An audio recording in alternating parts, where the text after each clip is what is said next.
Alors, on s'aperçoit maintenant, il paraît qu'on voit arriver dans les hôpitaux parisiens des doses de remdesivir, on ne sait pas quoi faire. C'est un médicament extraordinairement coûteux. Il y a forcément eu... Dépression ? Sinon dépression, il y a eu aussi des valises de billets. Enfin, il faut dire les choses. On est dans un univers de corruption généralisée. Bon, donc moi, et au même moment, l'hydroxychloroquine est toujours interdite officiellement.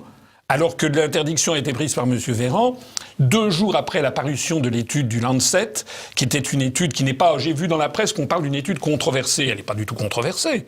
C'est une fausse étude. C'est un truc qui était complètement fabriqué de A à Z. Et M. Véran a interdit dans la foulée l'hydroxychloroquine. Il n'est pas revenu sur sa décision, mais... On est dans un univers extraordinairement flou. J'ai quelqu'un qui est un proche de moi, une femme qui a été atteinte de la Covid-19, du coronavirus, et qui a été hospitalisée dans un hôpital parisien. Elle était quand même assez mal en point, et on lui a administré le protocole Raoult. Alors que c'est officiellement interdit. Et à partir du moment où elle l'a eu, elle s'est mieux passée. Alors, je suis pas là pour vanter le professeur Raoult ou l'hydroxychloroquine, mais quand même, force est de constater qu'il y a eu des études maintenant nombreuses qui se sont accumulées, et qu'il en ressort des centaines d'études maintenant, avec des métadonnées, que l'hydroxychloroquine semble globalement être assez efficace dans un certain nombre de cas. C'est pas un médicament miracle, mais j'ai vu qu'il paraît que dans des EHPAD, sur un grand nombre d'EHPAD, eh bien, il y a à peu près le taux de mortalité est divisé par 2. Alors, c'est quand même inimaginable. On a dépensé 200 millions d'euros pour un médicament qui ne sert à rien et qui, en plus de ça, nuit. Alors, vous savez qu'il y a un principe en médecine, primum non nocere, d'abord ne pas nuire. Et ça a été décidé par des institutions extranationales, l'Union européenne qui est le lieu de tous les trafics, en fait, de toutes les... Et je me demande honnêtement s'il n'y a pas derrière tout ça une véritable opération. C'est ce que ressentent les Français. Vous savez, les peuples, ils ne se méprennent pas dans l'intuition qu'ils ont.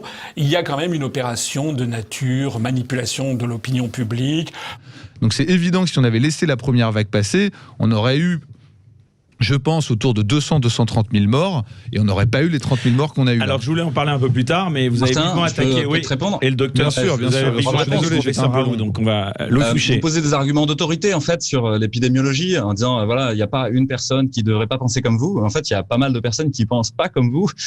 Et les chiffres que vous donnez, notamment sur les 230 000 morts, les 400 000 morts avancés par le gouvernement pour justifier le deuxième reconfinement, sont juste absolument faux, sortis d'un chapeau de modélisation. Et en fait, c'est la grande leçon de ce Covid pour moi, c'est que l'interprétation algorithmique du big data épidémiologique, en fait, nous conduit à des erreurs systémiques majeures, en fait, et à regarder par un tout petit bout de la lorgnette des choses qui sont une réalité de manière parcellaire, un peu comme le font les zététiciens ou les fact-checkers, qui finalement prennent des tout petits morceaux de la réalité et ne sont pas capables de voir le schéma d'ensemble. Donc d'une part, sur le premier confinement, je vous réponds, cette idée d'avoir économisé 60 000 morts, vous n'avez pas dit le chiffre, heureusement, parce qu'en fait, elle a été retoquée, mais de partout, et donc c'est complètement faux, vous n'avez rien économisé. L'autre chose, c'est sur la séquence temporelle. On a la chance à Marseille de ne pas avoir que Didier Raoult, on a l'ensemble de l'IHU, et vous devriez venir et rougir de honte en voyant ce qui s'y passe, en voyant les staffs et le niveau des gens. Il y a des épidémiologies, il n'y a pas que Didier, hein. Il y a un monde fou, il y a un monde fou qui travaille comme des malades. C'est le plus grand centre, en fait, en termes d'un rayonnement intellectuel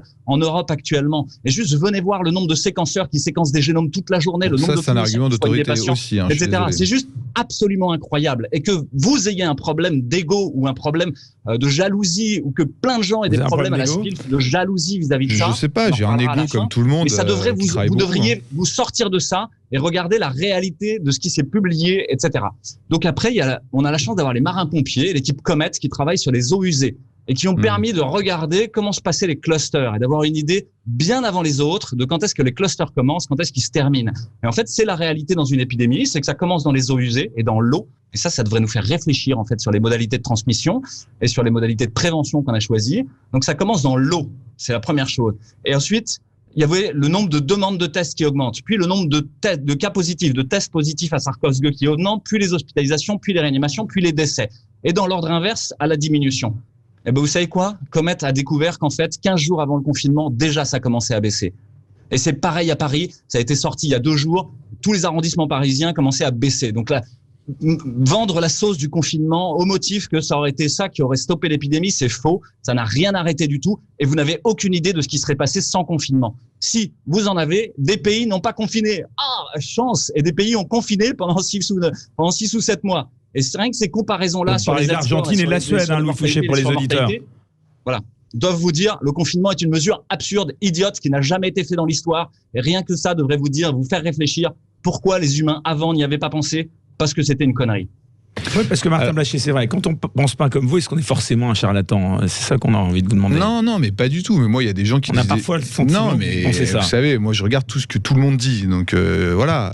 Après, il y a des choses. Oui, tout à fait. Alors, je voulais d'abord dire qu'il y a une étude qui est sortie ce week-end dans le New England Journal of Medicine, qui est encore mieux que le Lancet, qui montre qu'il y a un autre traitement qui est très efficace, qui est le remdesivir, et en particulier chez certains groupes de patients. On a des résultats très intéressants chez les patients qui sont sous oxygène mais qui sont pas ventilés. Donc ça, je pense que c'est un vrai espoir pour les patients et on va en entendre parler, je pense, et ça va très probablement un petit peu balayer les histoires de l'hydroxychloroquine. On sait aussi que l'Union européenne achète à tour de bras, comme le remdesivir, elle prend des options, alors que les laboratoires pharmaceutiques ont obtenu de ne pas pouvoir être poursuivis si d'aventure ça ne marchait pas. C'est incroyable, ce sont des milliards d'euros qui sont en jeu. Je crois même que l'Union européenne s'est engagée à payer une partie des dommages collatéraux. Oui, absolument. C'est-à-dire qu'on paye pour des produits dont on ignore tout, et si d'aventure ça se passe mal, il faudra payer. Ce sera également au contraire de payer. D'ailleurs, les maladies n'existent pas. Les maladies sont des symptômes que le corps met en place pour se soigner. Donc, si on arrête les maladies avec des cachets que nous a donné le gentil médecin en bas du quartier, ça va juste stopper les symptômes. Mais cette maladie, elle va continuer à progresser à l'intérieur de nous. Et la prochaine fois qu'elle ressortira, elle sera plus forte. 2 fois plus forte, 5 fois plus forte, 10 fois plus forte, on ne sait pas. Jusqu'à arriver au cancer, le mot qui fait peur, la tumeur. Je vais vous dire quelque chose. Tous les jours, je vais à la toilette et désolé de dire comme ça, mais je chie des tumeurs, vraiment, réellement. Et ça, les gens ne s'en rendent pas compte. Tous les jours, ils éliminent des tumeurs, que ce soit par l'urine, par les poumons, par les intestins, par la peau. Il y a des tumeurs qui sortent de notre corps tous les jours. C'est juste que c'est pas reconnu comme une tumeur parce qu'une tumeur, pour être détectable, doit mesurer 1 cm sur 1 cm sur 1 cm. Et pour atteindre cette taille-là, une tumeur doit en moyenne se développer pendant 7 ans. Chez les adultes, chez les enfants ça va beaucoup plus vite, mais chez les adultes, pour atteindre cette taille et qu'on puisse la détecter, elle doit se développer pendant 7 ans. Donc voilà, des tumeurs, on en a tous les jours. Les tumeurs, c'est quoi? C'est juste un amas d'acide, et les amas d'acide de toxines, il y en a tous les jours qui sortent de notre corps. C'est juste qu'elles n'ont pas encore cette taille-là. Et même si elles avaient cette taille-là, moi, j'en ai déjà vu dans des témoignages, etc. Des femmes, par exemple, qui ont un cancer du sein fulgurant et qui passent leur alimentation à une alimentation vraiment très, très détoxinante, style fruits à 100% pendant 1 mois ou 2. Et alors, on voit carrément que la glande mammaire se réouvre juste pour laisser passer cette tumeur. Donc c'est quand même un truc de fou, quoi. Eh bien, quand finalement vous n'arrivez plus ni à vous battre, ni à vous voyez plus d'issue, il n'y a plus de moyens, c'est là où le cancer fait ses dommages. Et cette expérience, si vous permettez, je vous la raconte en 2 minutes. Il a pris d'abord des rats qu'il a mis dans un système de 2 cages reliées par une passerelle. Il met l'électricité dans une cage, les rats s'en vont dans l'autre. Il remet l'électricité et repartent dans la première. Pas de cancer au bout de quelques mois. Dans la deuxième expérience, il prend 2 rats, il les met dans la même cage et il leur balance régulièrement de l'électricité. Dès qu'il y a la décharge électrique, ils se battent entre eux, ils se mordent et ils s'agressent terriblement. Troisième expérience, il prend un rat seul dans une cage où il peut pas ni se battre contre un autre animal, il y en a pas, ni fuir, il y a pas de passerelle. Il lui met l'électricité, le rat, au bout de quelques temps, développe un cancer. Quand il peut plus ni se battre, ni s'enfuir, malheureusement, ça devient trop dur pour l'individu. Et à ce moment-là, les cellules de son corps qui sont en souffrance disent stop, on va arrêter là. Mais les protocoles qui ont été faits par l'Institut de Méditerranée, l'IHU de M. Raoult, et pas seulement par lui, il y en a dans de très nombreux pays du monde, il y a plus de 100 études qui ont été faites. Maintenant, ce sont sur des dizaines et des dizaines de milliers de patients. Et ça n'est jamais assez. Donc tout ça me donne à penser qu'il y a derrière ces vaccins des immenses opérations au minimum d'argent, au minimum pour gagner, parce que ce sont des sommes mirobolantes qu'il y a derrière. On parle de milliards et de milliards d'euros. Et peut-être pire encore que l'argent, puisque vous savez que maintenant, c'est pas du complotisme, hein, c'est pas le complotisme. D'ailleurs, il faudra qu'on en parle du complotisme. Hein. Sur restaurant, je pense qu'ils ont besoin de travailler en fait. Rien que ça devrait être mis en balance en fait avec ce que vous proposez.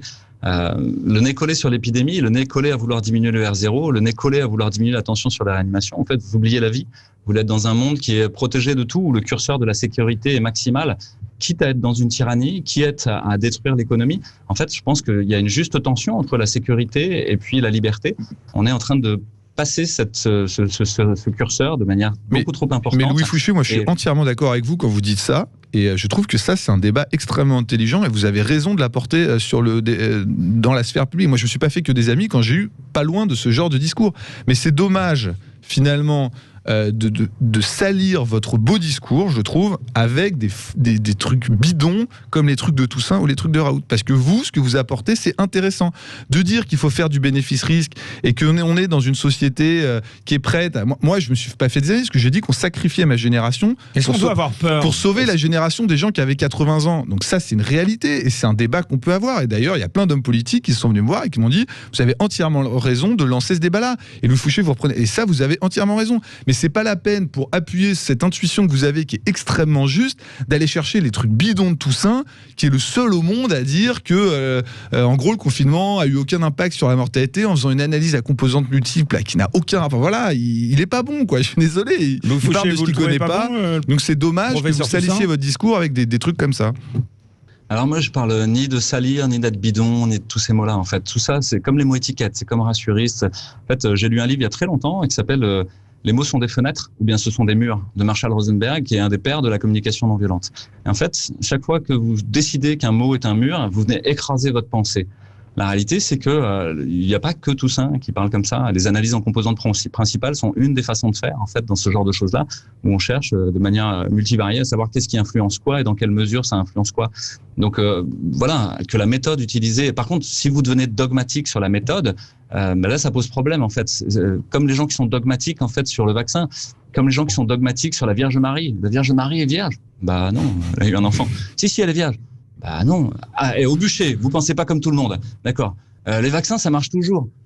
Bah non, enfin ça dépend. Non mais Louis Fouché, moi je veux bien, mais si vous êtes anti-vax, au bûcher, etc. Et en fait, on a ce problème-là dans la médecine d'une prolétarisation progressive, c'est-à-dire que les agents eux-mêmes de la médecine sont devenus les agents de la technique, les agents de la méthode, et ne sont plus capables d'avoir du recul. Et ça, c'est un vrai problème en fait. Aujourd'hui, quand les gens lisent les études scientifiques, regardez l'étude sur, on va pas en parler aujourd'hui, mais sur Dan Masque par exemple. L'étude est formulée d'une manière à vous faire penser que le masque est utile, alors qu'en fait, elle dit le contraire dans ses résultats. Donc, en fait, voilà. Et on a un vrai problème avec cet outil scientifique que vous mettez en avant, qui est en fait cassé aujourd'hui. C'est une boussole à dire le Nord qu'on a cassé simplement par le niveau de corruption, le niveau de conflit d'intérêts. Ça, c'est pas que moi qui le dis, hein. C'est Kamran Abbasi, le directeur exécutif du BMJ, c'est tous les autres. Il dit Covid-19, politicization, corruption and suppression of science. Et c'est de tous les côtés, si vous voulez.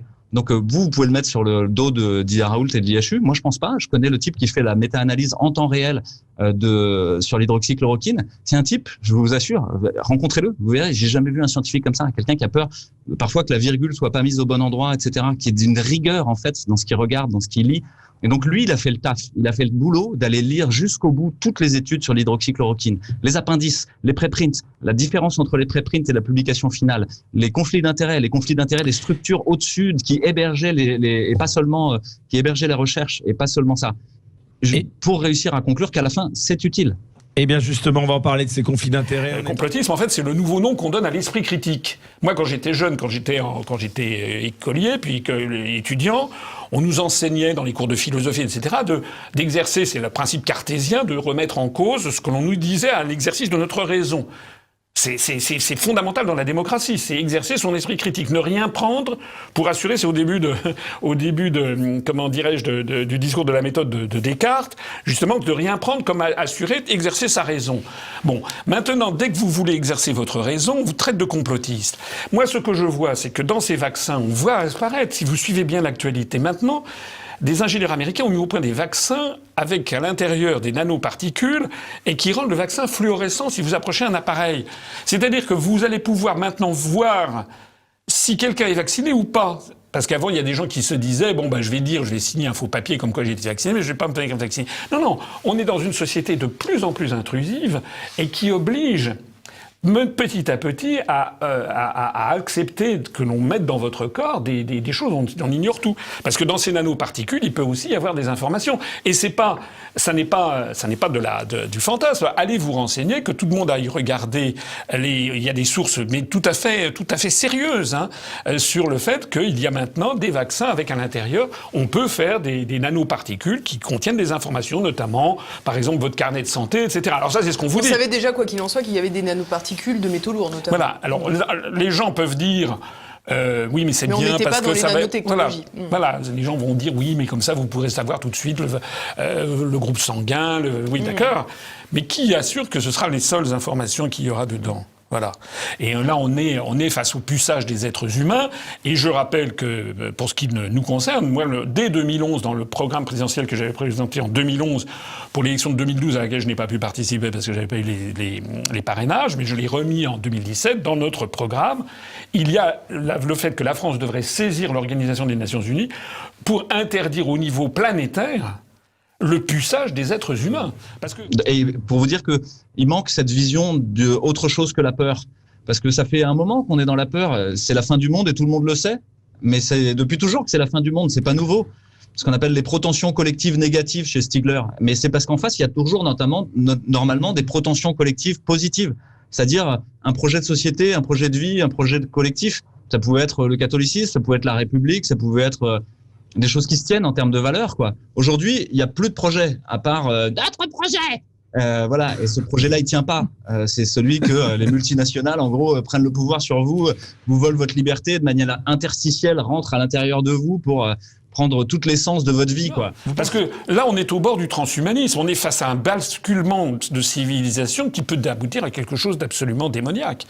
Et moi, ce que je trouve absolument incroyable et même scandaleux, c'est que sur la scène politique française, je ne connais que notre mouvement politique qui disent ça. Les autres, ils prennent la poudre d'escampette. C'est-à-dire qu'on a l'impression qu'ils ont peur. Ils ont peur du pouvoir de Big Pharma et de ce qu'il y a derrière. Lorsque je vois, par exemple, Madame Le Pen ou Monsieur Xavier Bertrand, qui tiennent exactement le même discours politicard, parce qu'ils ont été interrogés sur le vaccin. Madame Le Pen, Monsieur Xavier Bertrand ont dit « à titre personnel, je vais me faire vacciner ». Ça, c'est pour faire, comment dirais-je, montrer face aux grandes puissances de Big Pharma qui sont fréquentables. Mais en revanche, je laisserai la liberté aux Français de se faire vacciner. Mais attendez, s'ils se font vacciner, c'est qu'ils pensent que c'est bénéfique. Donc à ce moment-là, ils devraient dire que tous les Français doivent se vacciner. Donc qu'est-ce que c'est que ce genre de discours? Ce sont des discours de lâches. C'est l'un des mots qu'Emmanuel Macron a le plus prononcé dans son discours. Le renouvellement que nous voulons, le renouvellement que vous portez, cette ambition de renouvellement que nous portons. Le problème, c'est que ça n'est pas du tout raccord avec les soutiens affichés en tribune VIP. Le renouvellement ne saute pas aux yeux. Bayrou, Douste-Blazy, Cavada, Attali, Huchon pour ne citer que. Des personnalités de droite, de gauche, du centre au même rang pour un même but. Vous faites partie de quelle catégorie, vous ? Visiblement, il y en a un qui s'y voit déjà. Les institutions sont les institutions. Ceux qui les représentent ne sont pas l'institution. Ce sont ceux qui représentent l'institution à un moment. Et vous savez bien que ça change. Moi, j'avais dit une fois, vous savez, les ministres de la Santé, en moyenne, dans ce pays, ça dure 2 ans et demi. Donc, c'est pas définitif, ce que pense un ministre de la Santé. Ça dure le temps où il est là, puis il y en a un autre qui pense autre chose, et puis ensuite, il y aura des élections présidentielles, on verra bien qui sera le président, on verra bien qui sera le Premier ministre, on verra bien qui sera le ministre de la Santé. Sur les conflits d'intérêts, Moi, je travaille dans le public. Je l'ai dit plusieurs fois. J'ai 450 € sur Transparence Santé. J'ai pas de stock option. J'ai pas de stock option non plus. Je rappelle que Patrick Vallance, qui est le président du conseil scientifique anglais, a 500 000 livres sterling d'actions chez GlaxoSmithKline, une firme pharmaceutique qui produit des vaccins, et a touché entre 2012 et 2018 5 millions de livres sterling de dividendes. Tout va bien sur l'orientation vaccinale. En fait, le problème, et Martin le souligne, c'est que c'est pas un problème d'individus. Les individus ont envie de travailler, ont envie de faire bien et vont à l'endroit où il y a de l'argent, où c'est possible. Le problème, c'est de la corruption systémique, on appelle ça. C'est-à-dire que, comme Google a envahi votre vie, une fois que vous avez un Gmail, pour en sortir, vous avez l'agenda, vous avez le truc, c'est impossible d'en sortir. Et ben c'est pareil, la corruption par les laboratoires pharmaceutiques a envahi la recherche médicale, la fabrique du savoir, et a envahi même la pratique médicale, la praxis, de manière interstitielle. Et donc, c'est hyper difficile d'en sortir, c'est hyper difficile de la détecter, c'est hyper difficile de comprendre même ce qui se passe. Mais en tout cas, tous les leaders d'opinion au sein de la médecine sont des gens qui sont arrosés de pognon et qui s'en rendent même plus compte, en fait, et qui sont dans une réalité parallèle. Donc, de gens qui n'osent pas dire aux Français ce qui se passe. Moi, j'estime, quant à moi, qu'on ne peut pas actuellement obliger les Français à accepter ce genre de vaccin. Moi, personnellement, je le refuserais, tant que l'on ne sait pas très exactement ce qu'il y a derrière. Très exactement ce qu'il y a derrière, ça veut dire des années et des années pour vérifier l'innocuité du produit et vérifier ce qu'il y a dedans. Et qu'il y ait notamment des gens qui ne soient pas dépendants des laboratoires pharmaceutiques qui voient ce qu'il y a là-dedans. En plus de ça, on a une maladie très particulière qui ressemble quand même à une grippe. Or, tout le monde sait que le vaccin de la grippe, ça change tous les ans, qu'il n'est pas très efficace, etc., etc. Et je rappelle que le vaccin contre le HIV, ça fait 30 ans qu'on le cherche, qu'on n'y arrive pas. Donc, les Français ne sont pas bêtes, hein. Je vois qu'il y a des gens qui disent oui, il paraît qu'il y a maintenant 40% des Français qui accepteraient d'être vaccinés. Je lisais ça, c'est un sondage de BFM TV. Donc 60% des Français il y en a 46% qui le refusent et 14% qui hésitent. Mais on dit oui, les Français sont victimes du complotiste. Non, non, non. Les Français sont des gens très, très, très intelligents. Ils raisonnent bien.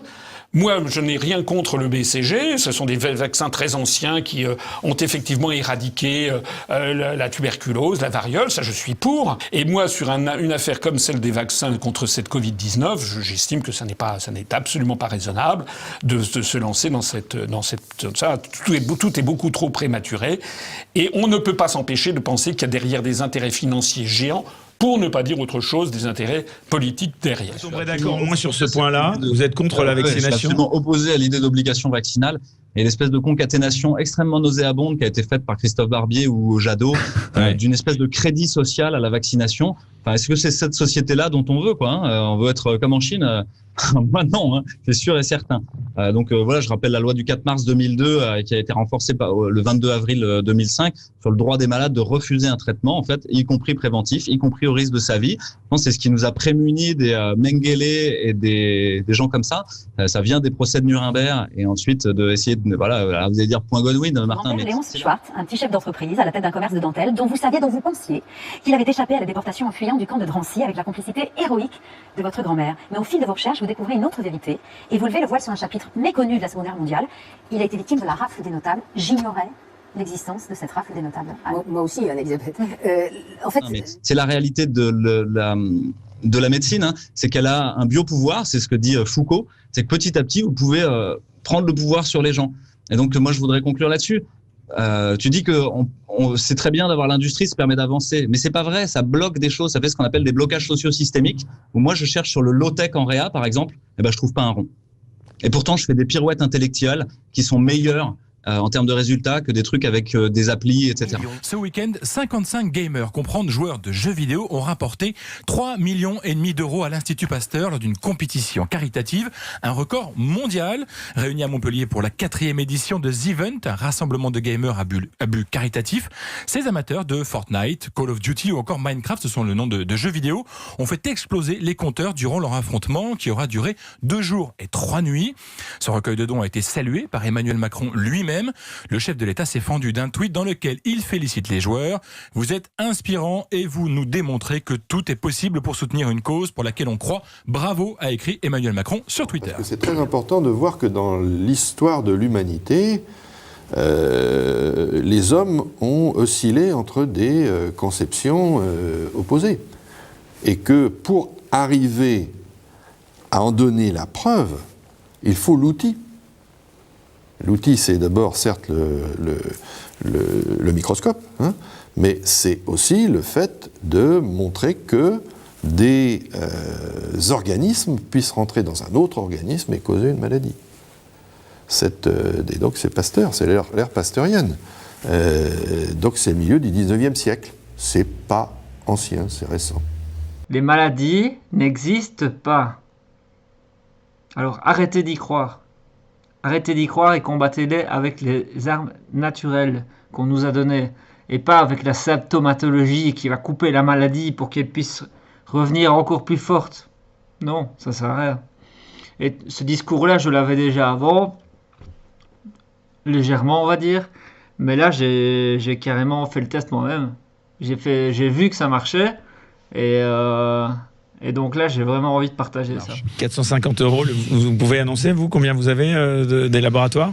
Bah, ma boîte vit à 60% de travailler avec l'industrie pharmaceutique. C'est pas moi directement, c'est ma société. Je fais travailler 15 personnes en travaillant avec l'industrie pharmaceutique mondiale, aux États-Unis, en Europe, Israël, Asie.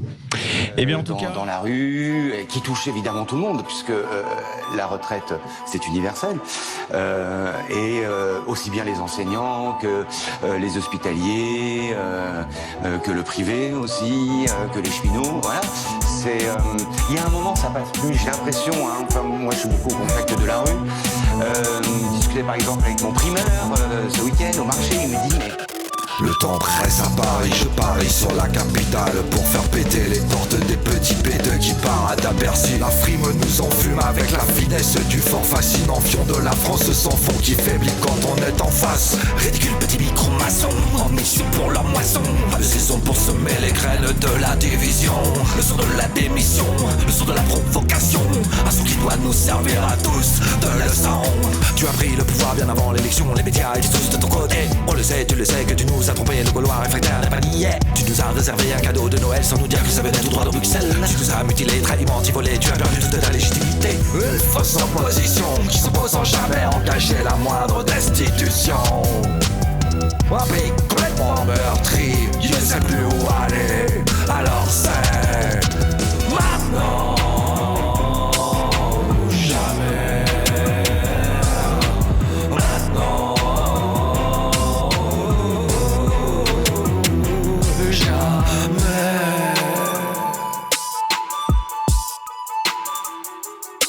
L'histoire s'écrit devant nos yeux sans que nous trouvions la réponse adéquate à l'agression par une horde de lapins. Nous subissons la pression physiquement dans toutes les régions de France qui se battent pour un meilleur avenir pour nos enfants, nos parents, nos maisons, nos ponts, nos villages, nos parages, nos transports, nos aéroports, nos routes, nos paysages, nos montagnes, nos mers, nos côtes, nos terroirs, nos savoir-faire, nos langues, nos cultures, tout simplement le socle commun de nos vies. Arrêtons de les regarder, ces milliardaires à la télé, et tentant de riposter devant tous ces traîtres tarés. Ne minérons pas notre puissance devant leur état d'urgence. On va laisser passer notre chance de stopper leur abondance. On va prendre le pouvoir en usant l'élection si on ne veut pas tomber dans la violence. Violence que l'on s'est attisée par les mêmes vrais pour une dictature militaire. Pas de plan A, pas de plan B, unité pour retrouver notre souveraineté. Un cerveau des idées, une logique, le Frexit, c'est la panique. Le moment est aujourd'hui arrivé de se lever pour s'unifier et se sauver de ceux qui nous divisent, pensant qu'ils perdurent pour l'éternité.